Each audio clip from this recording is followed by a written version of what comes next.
Assalamualaikum warahmatullahi wabarakatuh.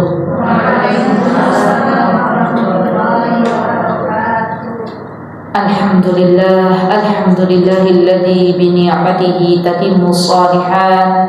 Alhamdulillahilladzi arsala rasulahu bil huda wa dinil haqq liyudhhirahu 'ala ad-din kullihi wa kafa billahi shahida.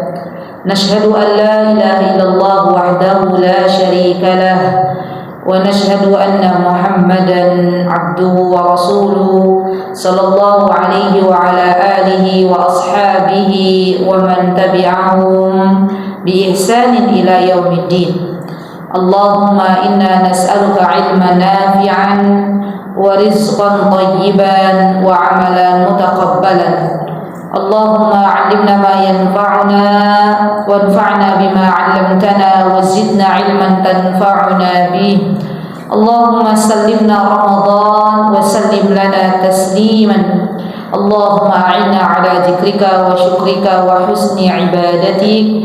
Rabbana taqabbal minna innaka antas samiul 'alim wa tub 'alaina innaka antat tawwabur rahim. Rabbi shrah li sadri wa yassir li amri wahlul 'uqdatam min lisani yafqahu qawli. Bagaimana kabarnya ibu-ibu, semuanya sehat? Alhamdulillah. Terima kasih ibu-ibu, jazakumullah khairan sudah menunggu. Barakallahu fikunna jami'an. Amin. Baik, alhamdulillah kita bersyukur kepada Allah Subhanahu wa taala, zat yang telah memberikan kita banyak nikmat. Kalau kita ingat-ingat nikmat yang Allah berikan kepada kita ibu-ibu, maka sungguh kita malu kepada Allah. Begitu besarnya nikmat Allah yang sudah Allah berikan kepada kita. Saya pernah berjumpa dengan seseorang yang memakai baju saja karena saraf kejepit, akhirnya belum bisa pakai baju sendiri, harus dipakaikan baju oleh suaminya. Dan dari situ saya ambil pelajaran, selama ini kita diberikan nikmat sehat, bisa pakai baju sendiri, bisa jalan sendiri tanpa bantuan orang lain, tapi terkadang kita lupa untuk bersyukur. Dan apa-apa yang Allah Subhanahu wa taala telah berikan pada diri kita selama ini mungkin jarang kita syukuri, karena itu kita anggap sudah menjadi hal yang biasa. Gitu ibu-ibu. Ibu-ibu bisa makan air putih, bisa masuk ke kerongkongan, itu kan kita hal biasa. Padahal di luar sana ada banyak orang-orang yang diuji oleh Allah dengan sakit, di mana air untuk masuk ke dalam tubuh aja harus menggunakan alat gitu, nggak bisa masuk. Makanan yang harusnya masuk ke dalam tubuh lewat mulut itu nggak bisa, harus lewat alat. Nah, selama ini kita yang diberikan nikmat sehat oleh Allah Subhanahu wa taala, bisa makan, bisa minum dengan mulut, itu terkadang kita lupa dengan nikmat itu. Maka saya ingatkan diri saya terlebih dahulu dan ibu-ibu semuanya, mari kita semuanya belajar lagi untuk menjadi hamba Allah yang lebih bersyukur. Sudah bersyukur, lebih bersyukurnya. Semoga dengan kita pandai bersyukur, Allah akan tambah nikmat kepada kita. Dan di antara cara melanggengkan nikmat ibu-ibu, agar nikmat itu tidak diambil lagi oleh Allah Subhanahu wa taala, maka di antara caranya adalah kita banyak-banyak bersyukur kepada Allah. Nah, bagaimana syukur kita kepada Allah? Kita melakukan amal-amal salih yang banyak Allah beritahukan di dalam Al-Quran dan di dalam hadis-hadis sahih oleh baginda Nabi kita Muhammad SAW. Itu adalah sebagai bentuk rasa syukur kita kepada Allah Subhanahu wa taala. Semoga Allah Subhanahu wa taala menjadikan kita semuanya hamba-hambanya yang bersyukur, dan semoga Allah Subhanahu wa taala memasukkan kita semuanya, karena ini adalah majlis ta'lim ashabul jannah. Semoga Allah Subhanahu wa taala masukkan kita semuanya ke dalam syurganya tanpa hisab dan tanpa adab. Amin. Allahumma amin. Salawat beriring salam semoga tetap Allah limpahkan kepada suri tauladan kita Rasulullah sallallahu alaihi wasallam, dan juga kepada keluarga besar beliau, kepada para sahabat ridwanullahi alaihim. Kita berdoa semoga kita semuanya kelak mendapatkan syafaat dari baginda Nabi kita Muhammad sallallahu alaihi wasallam. Amin. Allahumma amin. Ibu-ibu teman-teman yang saya cintai karena Allah, tidak terasa waktu terus bergulir ya. Baru rasanya kemarin kita berjumpa dengan Ramadan, sudah mau berjumpa dengan Ramadan. Ada nggak ibu-ibu yang pernah merasakan hal demikian? Coba diingat-ingat lagi, perasaan baru kemarin Ramadan kan Bu? Baru ibu masak kolak gitu ya. Kalau Ramadan apa yang biasa ibu lakukan? Menyajikan hidangan untuk keluarga begitu ya, menyajikan sahur. Perasaan baru kemarin gitu ya. Sekarang alhamdulillah sudah mau datang lagi. Subhanallah, begitulah waktu. Apalagi kita hidup di sebuah zaman ibu-ibu di mana waktu itu dipercepat oleh Allah Subhanahu wa taala. Waktu itu diperpendek ya, insyaallah oleh Allah Subhanahu wa taala. Dan ini merupakan tanda dari tanda kiamat. Ya, di antara tanda kiamat itu waktu dipercepat oleh Allah Subhanahu wa taala. Ibu-ibu jangan heran ketika ibu-ibu terkaget-kaget melihat anak-anak yang awalnya masih SD, masih kecil, tiba-tiba dapat undangan dari teman sudah mau menikah gitu. Perasaan baru kemarin gitu ya, ketemu sama putranya teman-teman masih pada SD gitu ya. Sekarang sudah besar, Allahu Akbar. Dan masalah waktu ini ibu-ibu adalah sesuatu yang sangat-sangat penting dalam kehidupan kita. Kalau kita tidak bisa menjaga waktu, tidak bisa memanage waktu, maka kita termasuk orang-orang yang merugi. Ya, ketika Allah Subhanahu wa taala berfirman di dalam Al-Qur'anul Karim, nanti ini ada hubungannya dengan Ramadan. Apa kata Allah Subhanahu wa taala? A'udzubillahi minasyaitonir rajim. Bismillahirrahmanirrahim. Wal 'asr. Innal insana lafi khusr.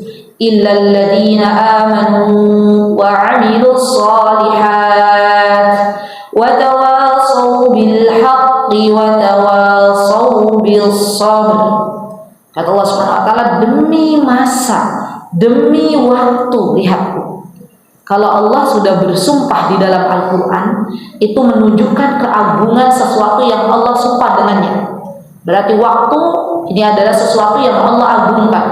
Demi masa, demi waktu, sesungguhnya manusia merugi kecuali orang-orang yang beriman, kecuali orang-orang yang beramal salih, kecuali orang-orang yang saling nasihat menasihati dalam kebaikan dan dalam kesabaran atau kebenaran. Subhanallah.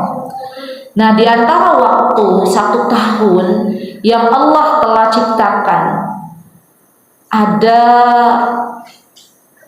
yang dinamakan dengan bulan Ramadan ya. Jadi dari 12 bulan itu ada namanya bulan Ramadan.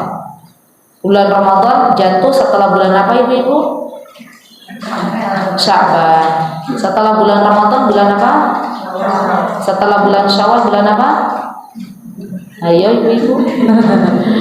Lah tak tanya ya. Setelah bulan Syawal bulan apa ibu-ibu?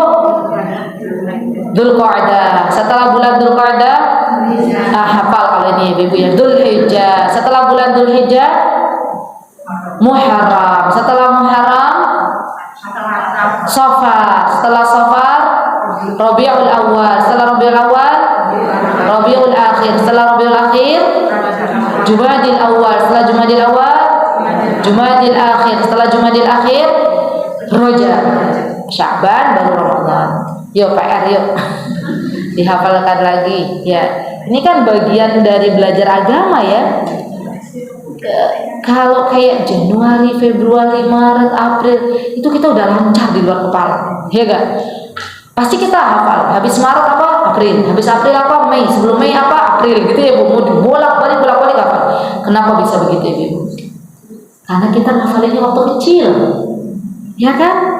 Sesuatu yang dihafal di waktu kecil itu melekatnya lama. Ibu-ibu pernah nggak dulu waktu TK? Ya ibu-ibu dulu waktu TK belajar sebuah lagu di mana sampai sekarang nggak pernah tuh lagu di murojaah, tapi masih keinget, ada nggak? Ada. Maka ini jangan sampai terulang ke anak-anak kita.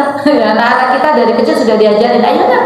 Karena kita itu Muslim, ayo anak-anak belajar yang Januari boleh belajar. Kemudian bulan-bulan Hijriah juga harus dipelajari. Jadi nanti ketika anak-anak kita sudah menjadi seperti ibu-ibu nih, ditanya oleh gurunya, ayo sebutkan bulan-bulan Hijriah, mereka hafal seperti mereka menghafal bulan-bulan Masehi. Ya, jadi PR untuk kita Nanti insya Allah di bulan Ramadan anak-anak di antara materinya adalah belajar bulan-bulan Hijriyah. Baik.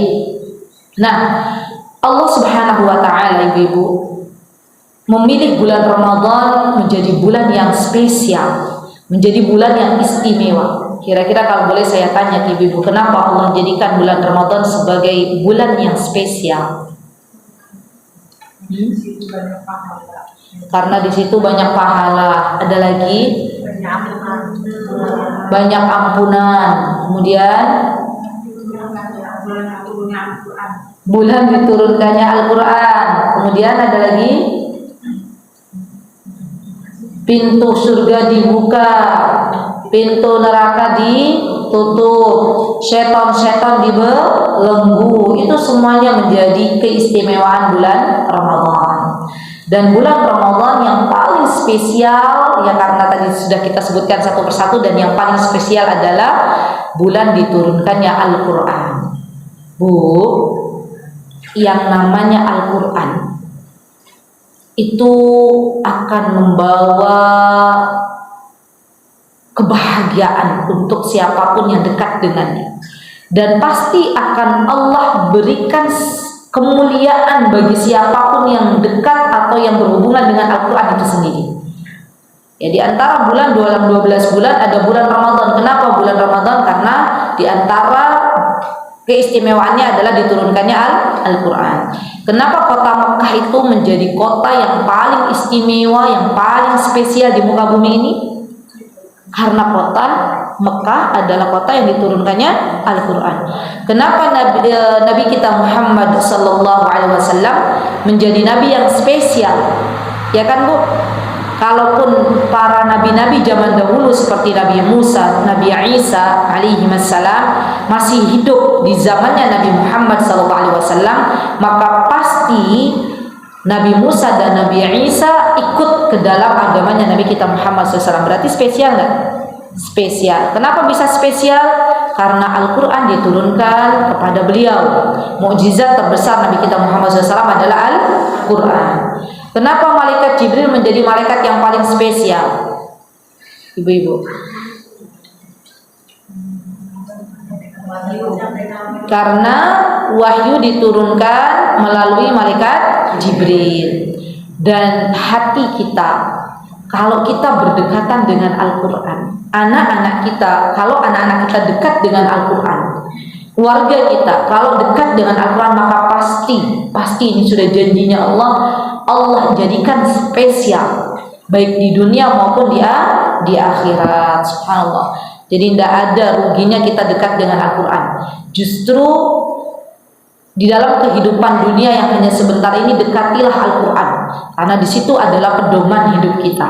Ya, dan pedoman hidup kita diantaranya juga sunnah Nabi kita Muhammad Sallallahu Alaihi Wasallam. Baik, setelah kita tahu bahwa bulan Ramadan adalah bulan yang mulia, maka apa yang perlu kita lakukan ibu-ibu ya sebagai bekal untuk hari atau untuk tamu spesial yang sebentar lagi akan datang? Di antaranya adalah banyak-banyak berdoa.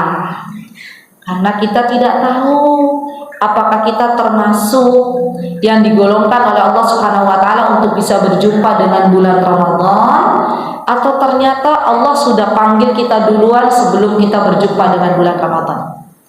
Ibu pernah dengar nggak? Ada hamba Allah yang 2 hari lagi mau Ramadan Allah wafatkan. Ada, pernah dengar? Maka dari itu kita minta kepada Allah dengan sebuah doa. Apa doanya? Allahumma sallimna Ramadan wa sallim lana tasliman. Ya Allah, sampaikanlah kami ke dalam bulan Ramadan. Kalau tidak bisa bahasa Arabnya tidak apa-apa, bahasa Indonesia tidak apa-apa. Ya Allah, saya kangen banget ingin berjumpa dengan bulan Ramadan. Karena dosa-dosa saya masih terlalu banyak, dan saya ingin di bulan Ramadan benar-benar saya fokus untuk beribadah, untuk menutup dosa-dosa yang pernah saya lakukan. Jadi benar-benar tuh berharap kepada Allah Azza wa Jalla. Setelah kita berdoa, benar-benar berdoa ibu-ibu, apa yang mesti kita lakukan yang kedua? Banyak-banyak bertaubat kepada Allah Azza wa Jalla. Ya. Ini boleh ditulis step by stepnya. Baik. Kenapa kita mesti bertaubat kepada Allah Subhanahu wa taala? Ya, karena subhanallah, ketika kita belum bertaubat kepada Allah, maka hati kita itu masih keras. Karena ketika kita belum bertaubat kepada Allah, itu yang menghalangi kita untuk bisa beribadah. Jadi di antara penghalang kita untuk beribadah, kita tuh mager, males gerak, males ya. Kalau ada alarm berbunyi sholat qiyamul lail, kita hanya matikan alarmnya, tidur kembali. Itu kira-kira apa, Bu? Dosa-dosa kita. Maka tidak ada jalan lain yang bisa kita tempuh kecuali kita bertaubat dengan taubatan nasuha. Kalau orang sudah taubat dengan taubatan nasuha, Bu, maka titik-titik noda-noda hitam yang ada di hatinya dihapus oleh Allah. Kalau sudah dihapus, berarti ada cahaya di dalam hati seorang hamba. Dan ketika bersih hati seorang hamba, maka akan mudah nasihat masuk. Maka akan Allah mampukan ia untuk banyak-banyak beramal saleh. Ya. Jadi yang membuat kita itu kalau baca Al-Quran cepat bosan gitu ya, yang membuat kita itu kalau berzikir rasanya berat, diantaranya adalah karena banyaknya dosa yang kita lakukan. Dan bisa jadi dosa saya lebih banyak daripada dosa ibu-ibu. Di sini ada nggak yang nggak pernah punya dosa, Cung? Semua punya ya, Masya Allah ya. Tidak ada jalan lain kecuali kita memperbanyak istighfar kepada Allah, kecuali kita meninggalkan dosa-dosa yang pernah kita lakukan dan benar-benar berazam untuk tidak melakukannya di kemudian hari. Itulah diantara tanda orang yang mendapatkan taubatan nasuha, ya subhanallah. Kemudian yang ketiga, ya teman-teman, biasakan, mulai membiasakan dalam beramal saleh. Coba saya mau cek ibu-ibu. Ibu-ibu sekarang di bulan Sya'ban ini sudah berapa lembar Al-Quran yang ibu-ibu baca? Sehari one day one juz, atau one day two juz, atau one day three juz? Berapa? 2 lembar? 1 lembar? Baik, 1 lembar. Misal 1 lembar itu kalau untuk 1 juz berarti membutuhkan 10 hari, ya enggak? Kalau 1 lembar kan 1 juz itu ibu-ibu di dalam Al-Quranul Karim ada berapa lembar? 10. Berarti kalau 1 juz butuh 10 hari, ya benar ya, 10 hari. Berarti kalau ibu-ibu fokus istiqomah aja 1 lembar tuh sehari, maka di bulan Ramadan ibu-ibu menyelesaikan 3 kali khataman. Berarti beda jauh banget ya kita sama Imam Syafi'i ya. Kalau Imam Syafi'i itu kan 1 hari 2 kali khataman. Wow, katanya mbaknya. Wow gitu ya. Ini luar biasa ya mbak. Lah kita 1 bulan 3 kali khataman. Yuk tambah lagi. Di bulan Ramadan itu ibu-ibu boleh menghatamkan Al-Quran kurang dari 3 hari. Tapi di luar bulan Ramadan membaca Al-Quran, menghatamkan Al-Quran kurang dari 3 hari itu hukumnya makruh. Ya. Nah, berarti kalau 1 bulan 3 kali khataman tuh ya kalau bisa ditambah ya. Ya, kalau Imam Syafi'i 1 hari 2 kali khataman ya minimal kita 1 pekan 1 kali lah. Atau minimal kita 1 hari bisa nggak 1 kali khataman? Berat Ustazah katanya. Ya sudah, kalau berat ya kita minta sama Allah 3 hari sekali kita khatam Al-Quran. Berarti dalam Ramadan ini kita 10 kali khataman. Memang itu bisa kalau Allah sudah tolong. Jadi begini ibu-ibu, yang namanya ibadah itu, ibadah nih, kita tidak boleh murni mengandalkan kemampuan kita. Tidak boleh. Kenapa? Karena kalau kita mengandalkan kemampuan kita, maka terkadang meleset dari sebuah target. Tapi sandarkanlah kepada Allah Azza wa Jalla. Minta kepada Allah, ya Rabb, tolong hamba ya Allah untuk bisa bangun malam. Insya Allah bangun malam. Ya Allah, tolong hamba satu hari ini wahai Rabbku menghabiskan setengah juz, gitu ya. Insya Allah Allah tolong. Insya Allah. Jadi memang benar-benar dalam ibadah ini harus banyak-banyak bersandar kepada Allah. Harus banyak-banyak minta tolong kepada Allah. Ibu-ibu doanya udah hafal? Apa doanya? Allahumma a'inna ala dzikrika wa syukrika wa husni ibadatik. Allahumma a'inna ala dzikrika wa syukrika wa husni ibadatik. Allahumma a'inna ala dzikrika wa syukrika wa husni ibadatik. Dan bertawakal kepada Allah Azza wa Jalla. Kita kalau sudah benar-benar minta tolong, kalau dalam bahasa Arabnya beristi'anah, minta tolong, baru kemudian kita tawakal. Ya Allah, saya sudah minta tolong kepada Engkau, saya sekarang bertawakal. Sudah, saya serahkan hidup saya dan apa yang ada dalam diri saya untuk Engkau. Inna salati wa nusuki wa mahyaya wa mamati lillahi rabbil alamin. Nah, setelah kita meminta tolong kepada Allah Azza wa Jalla, maka perlu yang namanya ibadah itu dibiasakan. Kalau ada pepatah mengatakan bisa ala biasa, sama dalam ibadah kaidah itu bisa dipakai. Jadi kadang ibu-ibu begini, saya mau cerita sedikit. Ibadah-ibadah itu awalnya itu memang harus kita paksa, ya. Karena kita sudah dewasa, ya. Beda sama anak-anak. Anak-anak yang masih balita itu mungkin caranya beda dengan kita orang dewasa. Kalau kita itu harus dipaksa. Kenapa? Karena kalau awalnya ibadah itu tidak kita paksa, lama-kelamaan kita males, ya. Dan kalau ibadah itu sudah jadi pola, maka ketika kita meninggalkannya itu berat rasanya. Mau bukti ibu-ibu? Mau buktinya? Kalau ada orang biasa puasa Senin Kamis, biasa tuh puasa Senin Kamis, tiba-tiba dia nggak puasa gitu, pas waktu Senin atau hari Kamisnya, kira-kira berat apa enggak? Berat. Kenapa? Karena sudah biasa ya, sudah menjadi pola dalam kehidupannya.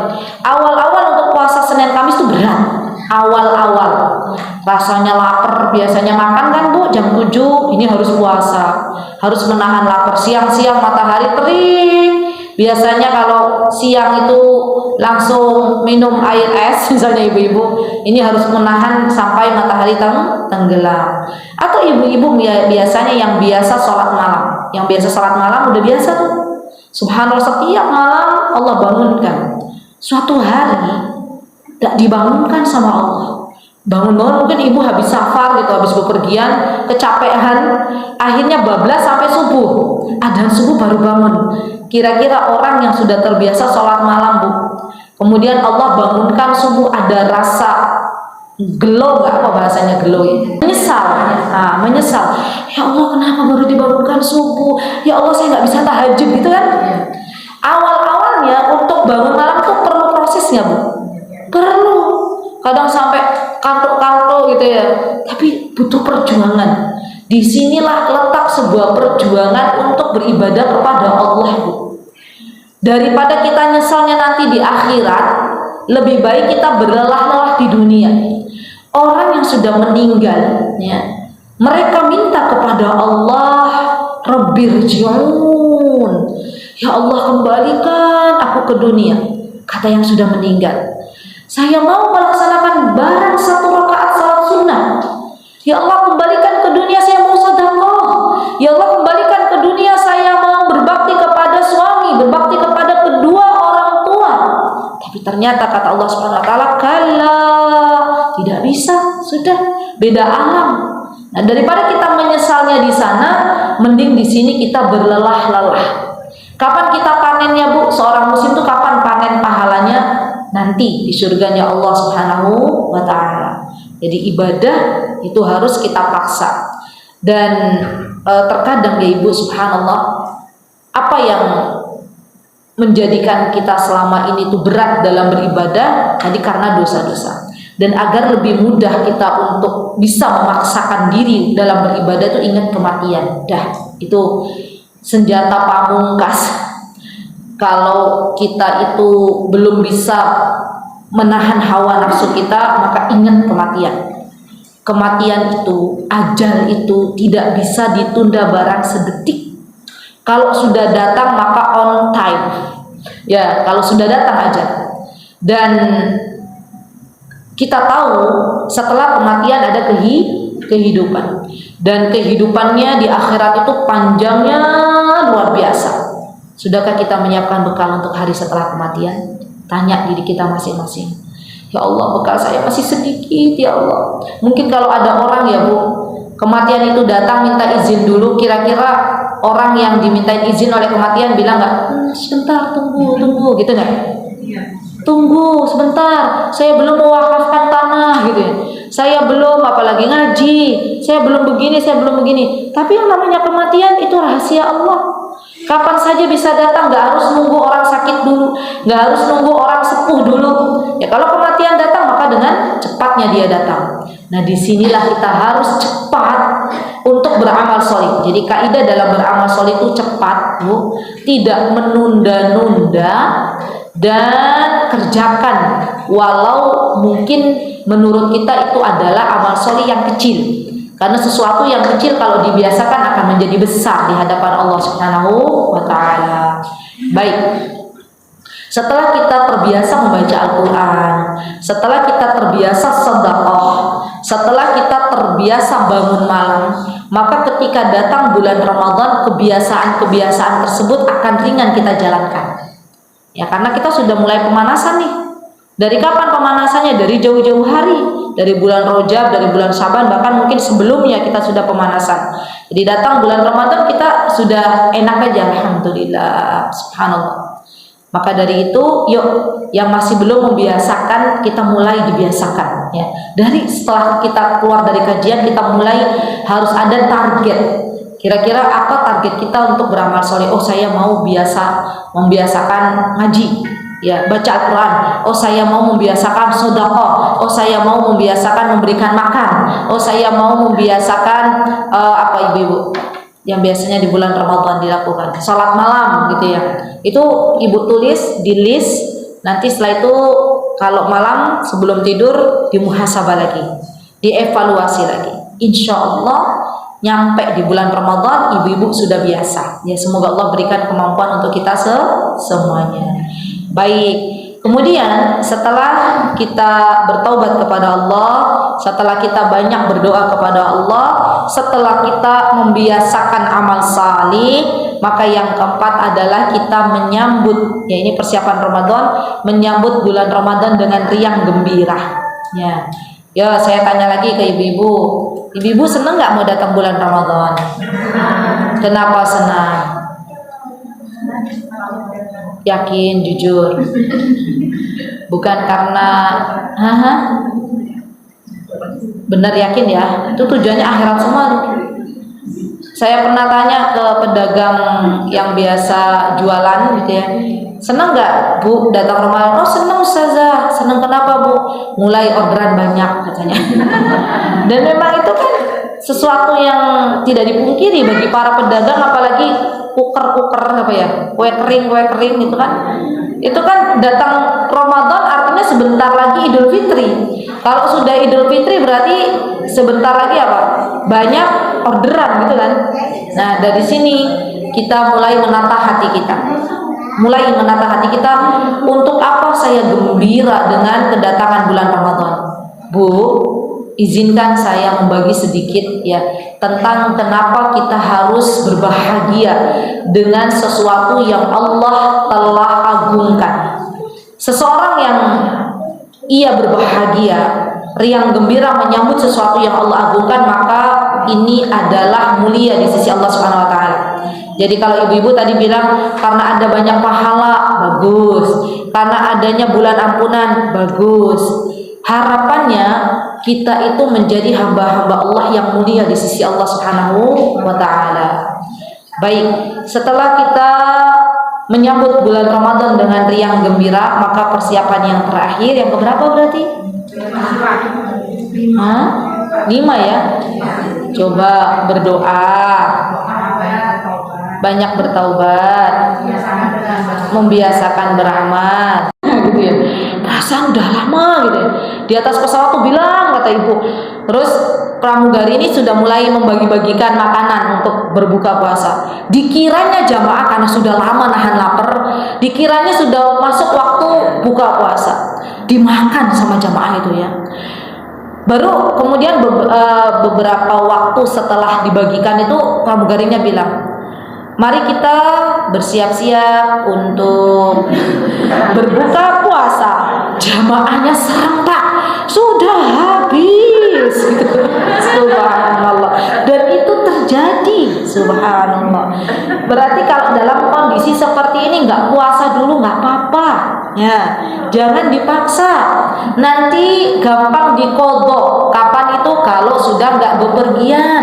Ya, jadi boleh nggak berpuasa. Yang ketiga, orang yang boleh nggak berpuasa itu lansia. Ya, lansia, orang sudah sepuh, si mbah-mbah usianya 90 tahun, 100 tahun, jangan dipaksa puasa.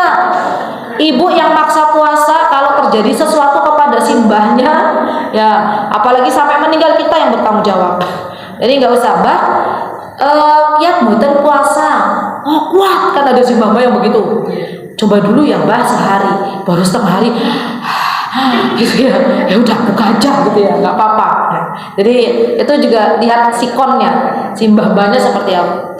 Nah, buat si mbah-mbah yang nggak kuat puasa, jangan dipaksa puasa, dan ia pun tidak wajib mengqadha, hanya membayar fidyah. Ya, fidyah. Bagaimana cara membayar fidyahnya? Di antaranya caranya adalah memberikan makan kepada fakir miskin.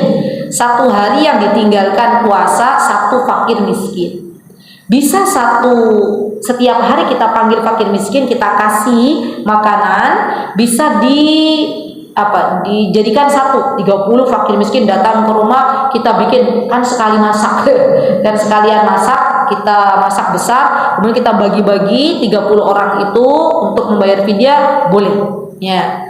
Dan mana yang paling afdal, mana yang paling utama, memberi makan fakir miskin dengan yang mentah atau yang matang? Matang ya. Ibu kalau mentah memberikannya beras, kalau matang jangan nasi tok ya, tapi harus pakai lauk gitu ya. Kan kasihan masa nasi aja, nanti alasannya kok nasi aja pula, kalau mentah kan kita beras saja gitu.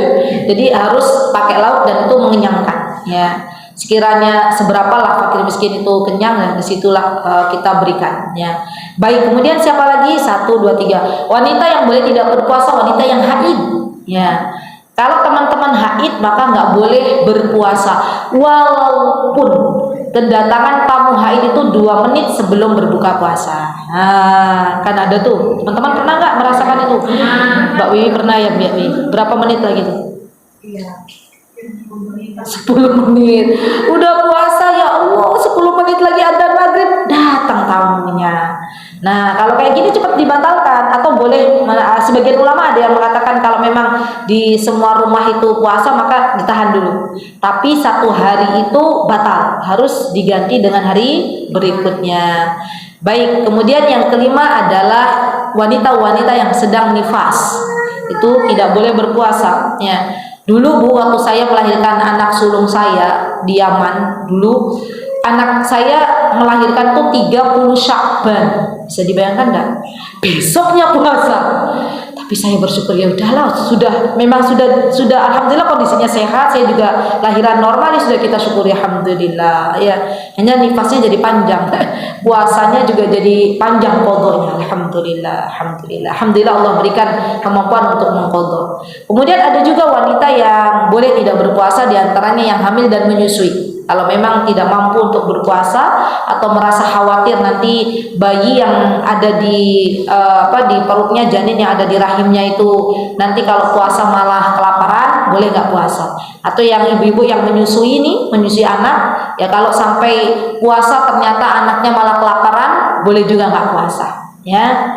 Dan ada satu kondisi ibu-ibu, saya itu pernah melihat ibu-ibu di Yogyakarta, kalau pas bulan Ramadan, ya kalau nggak melahirkan, menyusui. Kalau nggak menyusui, hamil. Tak itu aja ya. Maksudnya keadaannya tuh begitu terus. Sampai sekarang tuh anaknya sudah 11. Masya Allah. Iya. Iya betul, 11, Masya Allah. Jadi ada tuh tipe begitu. Nah, bagi yang wanita-wanita tipe begini nih, yang setiap bulan Ramadan begitu terus, artinya kan berarti 1 tahun penuh tuh dia menyusui ya, terus. Boleh hanya cukup membayar fidyah saja, tidak perlu diqodho. Tapi bagi wanita-wanita yang memang dia kuat untuk mengqodho, maka boleh mengqodhonya. Dan memang para ulama juga berbeda pendapat. Baik. Nah, setelah kita tahu syarat sah ibadah bulan Ramadan, maka kita belajar rukunnya. Apa sih rukun Ramadan itu, puasa Ramadan itu? Di antaranya adalah niat, Bu. Ya. Dan spesial untuk niat puasa Ramadan harus di malam hari. Tidak bisa kita di siang hari, kecuali puasa sunnah. Ibu-ibu misalnya kemarin hari Ayyamul Bid, ya, ibu-ibu dari pagi belum makan sampai jam 9. Eman lah, saya mau puasa aja, saya niat, ya Allah saya mau puasa sunnah, boleh.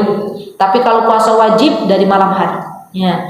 Dan dari malam itu sudah ada niat, ya.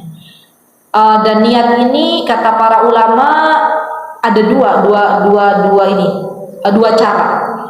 Ada yang setiap malam dia harus baca, ada niatnya untuk 1 bulan penuh. Ya Allah sebulan ini saya mau niat puasa, itu boleh. Hanya nanti ketika dia haid berarti kan sudah ini nih buka. Nanti ketika mulai lagi niat lagi. Ya Allah saya mau puasa setengah bulan misalnya, itu boleh. Ya kalau khawatir ibu lupa niat. Kalau setiap malam boleh nggak? Boleh setiap malam. Kalau untuk 1 bulan penuh boleh nggak? Boleh, silakan. Jadi sebenarnya fikih itu luas, Bu. Ya, kenapa kita itu kadang kurang terima dengan orang-orang yang berbeda dengan kita dalam masalah fikih? Karena mohon maaf kita kurang ilmu. Tapi kalau kita alhamdulillah misalnya pernah belajar di sini, kita tuh akan bijak dalam menyikapi perbedaan dalam masalah fikihnya. Dan tidak perlu diperbesar keadaan kita manakala kita memang mungkin sedikit berbeda pendapat dengan kawan kita kalau dalam masalah urusan fikih. Kalau masalah akidah, kita sepakat akidah kita akidah Ahlus Sunnah wal Jamaah, ya. Baik.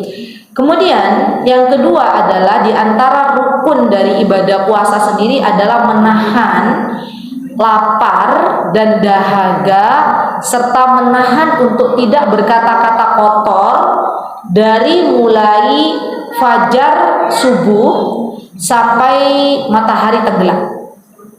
Ya, jadi kalau sudah azan subuh kita sudah nggak boleh makan, kita sudah nggak boleh minum, kecuali sesuatu yang kita pegang. Contoh, ibu pas sahur ya lagi megang gelas atau lagi megang air, adzan subuh berkumandang, Allahu Akbar, Allahu Akbar. Air ada di tangan ibu, gelas ada di tangan ibu, boleh diminum sisanya. Ya. Tapi kalau ibu sudah tahu hukumnya itu, jangan sampai berarti enak dong yang dipegang boleh dimakan gitu. Mangkok dipegang, piring dipegang jadi 2 gitu ya. Jangan juga begitu. Karena saya pernah dapat tuh pertanyaan dari anak pondok, "Ustazah, berarti boleh ya Ustazah kita pegang tuh piring? Biar nanti kalau udah ada yang lain udah pada selesai saya masih makan." Ya, niatnya begitu ya. Jadi sesuatu yang sudah dipegang oleh tangan selesaikan. Boleh. Tidak membatalkan puasa dan itu diperbolehkan. Ya, insyaallah. Baik. Kemudian yang ketiga, rukun yang ketiga dari ibadah puasa sendiri adalah kita diantaranya adalah menjauhi pembatal-pembatal puasa, menjauhi hal-hal yang bisa membatalkan puasa, itu rukun. Nanti insya Allah kita akan belajar bersama apa sih yang membatalkan puasa. Ya, baik. Ampun Bu, rukun sudah kita pelajari. Perintah, oh subhanallah terlewat, maaf. Tadi itu kewajiban puasa itu berarti ada dalam surah Al-Baqarah ayat 183 sampai 185. Ada juga hadis dari Nabi kita Muhammad SAW. Hadisnya berbunyi apa? Buniyal Islamu ala khams, syahadatu an la ilaha illallah wa anna Muhammadar Rasulullah wa iqamis salat wa ita'iz zakat wa shaumi Ramadan wa hajj. Ya, jadi ada 5 Islam dibangun di atas 5 perkara. Islam dibangun di atas 5 perkara rukun Islam. Ya, ada 5 diantaranya adalah puasa di bulan Ramadan. Baik, kita sudah tahu apa hukum puasa Ramadan. Dari mana? Dari Al-Quran dan hadis. Kita juga sudah tahu syarat sah. Kita sudah tahu rukun. Maka yang perlu kita ketahui juga adalah sunnahnya. Ya, ini penting nih. Apa sih sunnahnya? Puasa itu kalau kita puasa tuh sunnahnya apa? Bu, jangan pernah menganggap remeh sebuah sunnah. Walaupun sunnah itu definisinya kalau kita kerjakan mendapatkan pahala, kalau tidak kita kerjakan tidak ada dosa. Tapi dalam hal ini kita tidak boleh meremehkannya. Kenapa? Karena ibadah sunnah yang kita lakukan itu sebagai penambal, ya, dari kewajiban-kewajiban yang mungkin kita belum sempurna melaksanakannya, ditambal dengan ibadah-ibadah sunnah. Nah, diantaranya apa sunnah dalam beribadah puasa, menjalankan ibadah puasa? Diantaranya adalah mengakhirkan waktu sahur, ya, mengakhirkan waktu sahur. Jadi ibu kalau bangun malam, ya ini kalau bangun malam, maka bangunnya jam 3 atau jam setengah 3, ibu gak harus makan setengah 3, ya. Makannya kapan Ustazah? Makannya setengah jam sebelum adzan subuh, kan kata Rasulullah jaraknya itu 50 ayat Al-Quran dibaca. Berarti ya kira-kira setengah jam lah ya, setengah jam per 20 menit baru ibu-ibu mulai menyantap hidangan. Hikmahnya apa Bu? Kenapa Rasulullah SAW itu memerintahkan kita untuk mengakhirkan waktu sahur agar tidak cepat lapar? Ibu-ibu kalau makannya jam 1, jam 5 udah keroncongan enggak perut? Iya, udah lapar ya. Jadi mendekati waktu subuh baru kita sahur ya. Dan ini adalah sunnah. Dan perlu diketahui juga bahwa dalam sahur itu ada barakah. Kalau kita pengen didoakan oleh malaikat, maka bersahurlah. Rasulullah SAW juga pernah bersabda, tasahharu fa inna fis sahuri barakah. Bersahurlah karena dalam sahur itu ada barakah. Dan sahur itu tidak harus berat Bu, ya. Ibu makan, kalau orang Indonesia kalau belum makan nasi itu belum dikatakan makan ya. Subhanallah. Padahal kalau sahur itu paling afdol, ya paling bagus itu Bu, biar gak cepat ngantuk nanti paginya, pakai kurma itu bagus, dan buah-buahan ya. Tapi gimana ya Ustazah? Nanti kalau gak makan nasi lapar, ya makan buah-buahannya yang mengenyangkan, pisang, alpukat, itu kan mengenyangkan. Nanti diguyur madu, boleh toh? Nah insya Allah itu malah akan lebih kenyang di perut ya, daripada hanya sekedar karbohidrat. Tapi boleh gak makan nasi? Boleh Ibu, karena kita hidup di Indonesia, kalau nggak makan nasi belum makan, maka boleh makan nasi, tapi nggak terlalu banyak ya. Baik.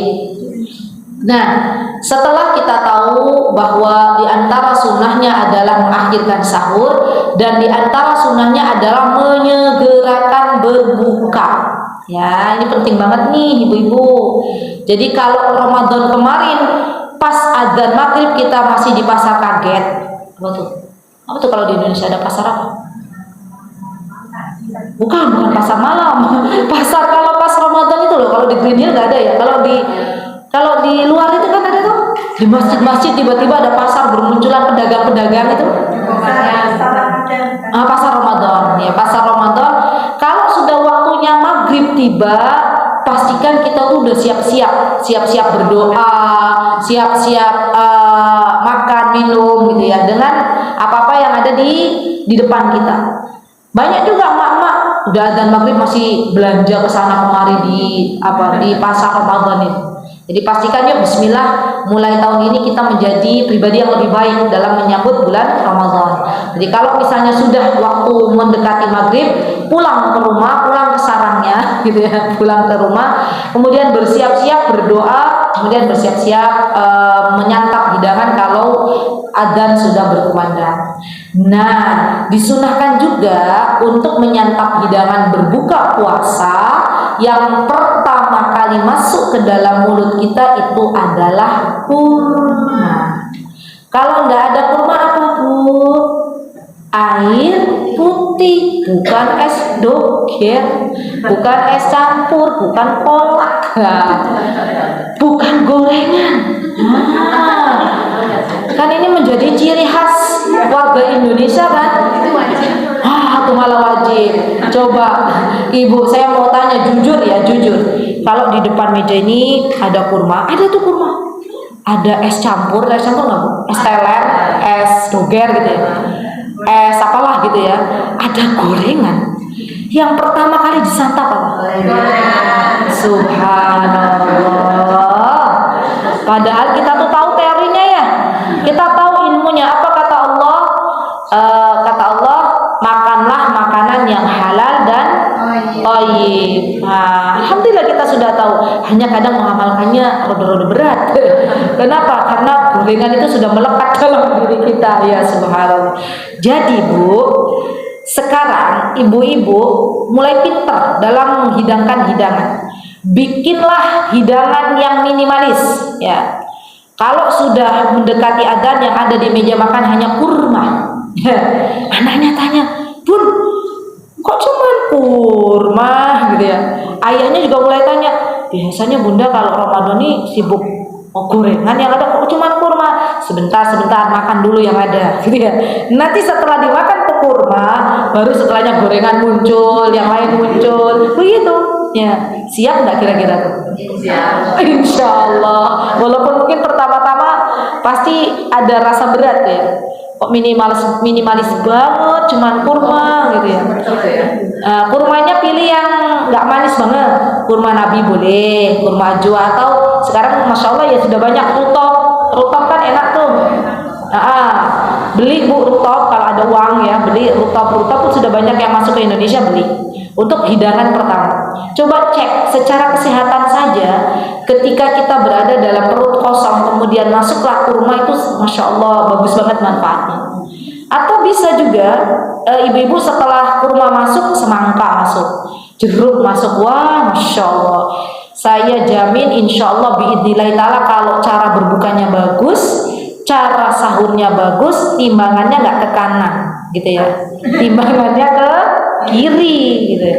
Jadi yang namanya puasa itu ya kalau kita bener nih, bukanya bener, sahurnya bener, maka bonusnya langsing ya.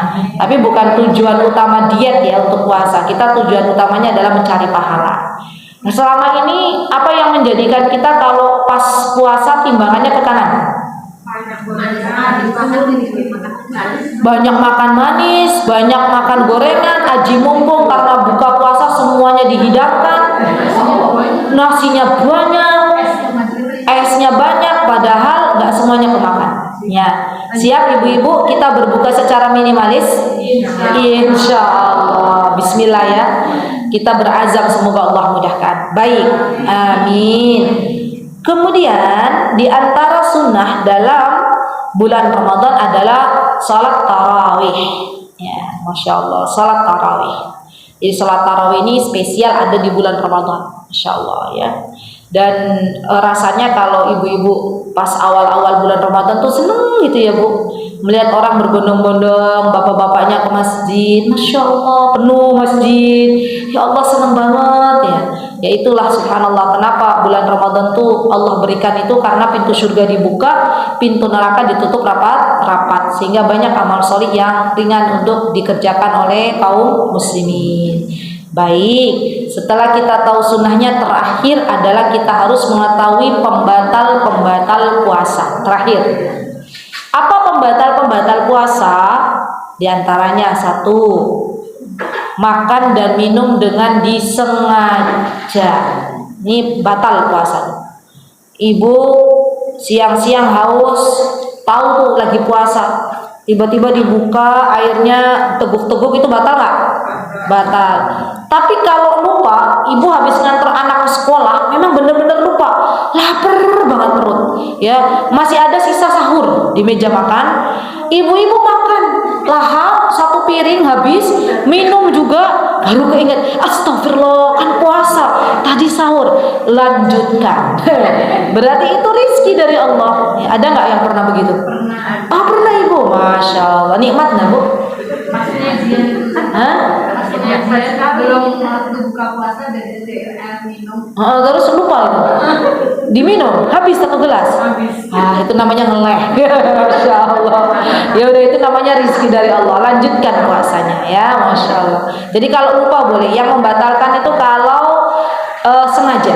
Ya. Yang kedua, yang membatalkan puasa adalah muntah dengan disengaja. Itu batal. Ya, jadi memasukkan jari jemari ke kerongkongan biar muntah itu batal.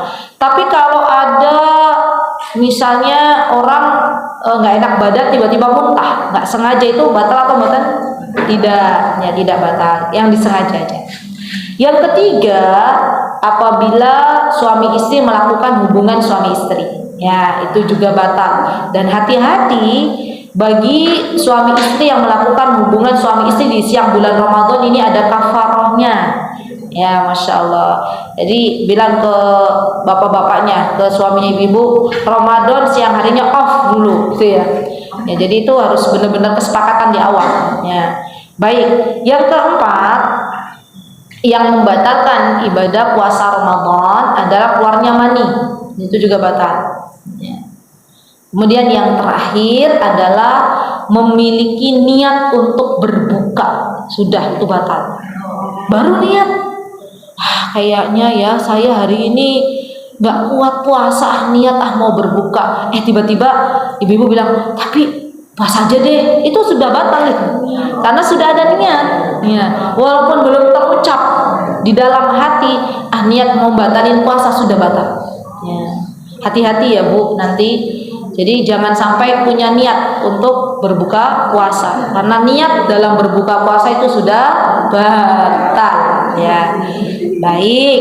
Kemudian kalau saya tanya ke ibu-ibu, ibu-ibu misalnya ibu-ibu suntik gitu ya, suntik apa sih biasanya ibu-ibu? Vaksin misalnya, itu batalin puasa apa enggak? Yo, yakin? Ya, tidak bisa, tidak membatalkan puasa. Bagus. Infus batalin enggak? Ya, infus membatalkan puasa. Kenapa kok bisa? Karena itu sebagai pengganti makanan. Tetes mata batalin puasa apa batalin? Enggak. Ya, tetes telinga batalin puasa? Enggak. Berbekam batalin puasa? Tergantung. Kalau bekamnya itu darah yang keluar banyak dan itu membuat lemas, maka dia batal puasanya, boleh berbuka dan diganti di hari yang selanjutnya. Donor darah juga sama. Ya, donor darah nih bu, ibu mau donor darah misalnya, atau suami kita mau donor darah, tergantung kondisi. Kalau misalnya dia kuat, ya maka lanjutkan. Kalau tidak kuat, boleh membatalkan puasa. Ya. Jadi termasuk dari donor darah. Bercelak batalin puasa enggak? Enggak. Kumur-kumur? Enggak. Mengguyur rambut? Enggak. Ya, jadi yang membatalkan puasa tadi yang sudah jelas adalah infus yang masuk, itu adalah sesuatu yang membatalkan puasa. Alhamdulillah, kita sudah banyak belajar dari awal sampai akhir. Mudah-mudahan apa yang ibu-ibu dapatkan di hari ini menjadi bekal untuk kita menjalani ibadah Ramadan tahun ini, menjadi ibadah puasa Ramadan yang terbaik di dalam kehidupan kita. Amin, Allahumma amin. Dan jadikan, kalau Allah berikan kesempatan untuk kita bisa berjumpa dengan bulan Ramadan tahun ini, jadikan seakan-akan ini adalah Ramadan terakhir kita. Orang kalau sudah mengatakan kayaknya saya ini terakhir Ramadan saya di dunia, ya Allah saya pengen saya berikan yang terbaik untuk engkau, gitu ya. Semoga Allah Subhanahu wa taala menyampaikan kita untuk bisa berjumpa dengan bulan Ramadan dan kita dimampukan oleh Allah Subhanahu wa taala untuk beribadah secara maksimal, diberikan keistiqomahan sampai terakhir di detik-detik ya kita mendapatkan Lailatul Qadar ya. Jadi nggak cukup waktunya. Sebenarnya ada pembahasan Lailatul Qadar tapi tidak apa-apa. Ya, dan semoga Allah Subhanahu wa taala menerima semua amal ibadah kita. Amin Allahumma amin. Rabbana taqabbal minna innaka antas samiul alim wa tub 'alaina innaka antat tawwabur rahim. Aqulu qawli hadza wastaghfirullah li wa lakum wa akhiru da'wana alhamdulillahi rabbil alamin. Wassalamualaikum warahmatullahi wabarakatuh. Dikatakan safar ada dua. Yang pertama urf masing-masing ya, sesuai dengan kondisi penduduk setempat. Kalau kata penduduk setempat ke Solo itu sudah safar, maka itu sudah dihitung safar. Ada juga yang memakai jarak ya. Apa kira-kira jaraknya berapa kilo? 84 kilo ya, 84 kilo. Silakan Mbak mau pilih yang mana. Kalau mau pilih jarak safar itu dengan kilo berarti sebelum di bawah 80, di bawah 84 misalnya, itu belum dikatakan safar ya. Tapi kalau mbak-mbak, ibu-ibu mengambil jalur yang itu adalah uruf kebiasaan masyarakat setempat, maka ambillah kebiasaan masyarakat setempat. Kalau untuk jarak ya, baru dikatakan safar itu seberapa. Kemudian juga lihat kondisi. Sekiranya dia kuat untuk safar dalam keadaan berpuasa walaupun jauh jarak yang ditempuh, boleh berpuasa. Tapi sekiranya kalau misalnya dalam keadaan safar itu dia sudah mengira-ngira kayaknya saya nggak kuat nih kalau berpuasa, maka boleh berbuka puasa. Jadi sesuai dengan sikon. Ya begitu Mbak. Kemudian yang kedua untuk wanita hamil dan menyusui. Ya ini terbagi menjadi dua juga. Ya kata para ulama kalau dia takut janinnya saja, khawatir dengan janinnya atau dengan bayinya yang disusui takutnya kelaparan, maka dalam kondisi ini dia cukup membayar fidyah saja. Tapi kalau khawatir akan dirinya dan janinnya dan yang menyusuinya atau bayi yang disusuinya, maka di sini para ulama sepakat untuk membayar qadha dan fidyah. Kenapa? Karena disamakan dengan orang yang sakit. Ya. Ada pembagiannya, ada lebih detail. Sehingga ketika kita melihat seperti ini, kita tidak bisa dong menyamakan semua ibu gitu ya. Tetap lihat kondisi masing-masing. Ada kalanya ibu tuh yang strong gitu ya, Masya Allah, strong, dia menyusui juga dia kuat, anaknya juga karena sudah usianya 8 bulan sudah ada makanan pendamping, maka dalam hal ini dia boleh berpuasa, boleh ya. Tapi kalau keadaan ibunya lemah, anaknya juga kasihan kalau ibunya berpuasa, maka berbukalah. Ditanya khawatirnya kepada siapa? Kekhawatiran kepada dirinya sendiri dengan janin atau bayi, atau hanya janin atau bayinya saja. Karena nanti dalam pembayaran qadha atau pembayaran fidyahnya sudah berbeda. Gitu ya Mbak. Wallahu taala a'lam. Ada lagi? Yang tadi ya. sudah menyampaikan boleh berpuasa jika wanita menyusui atau hamil itu dalam keadaan dia strong. Kata-kata boleh itu berarti tidak wajib. Ya, tidak wajib, boleh. Lihat kondisi masing-masing. Ya, nggak wajib, nggak. Tunggu. Iya, sama-sama. Ibu demikian tadi kajian mari kita tutup kajian kita dengan bacaan hamdalah dan doa kepada majelis. Alhamdulillah rabbil alamin subhanallahi wa bihamdihi asyhadu an la ilaha illa anta astaghfiruka wa atubu ilaik.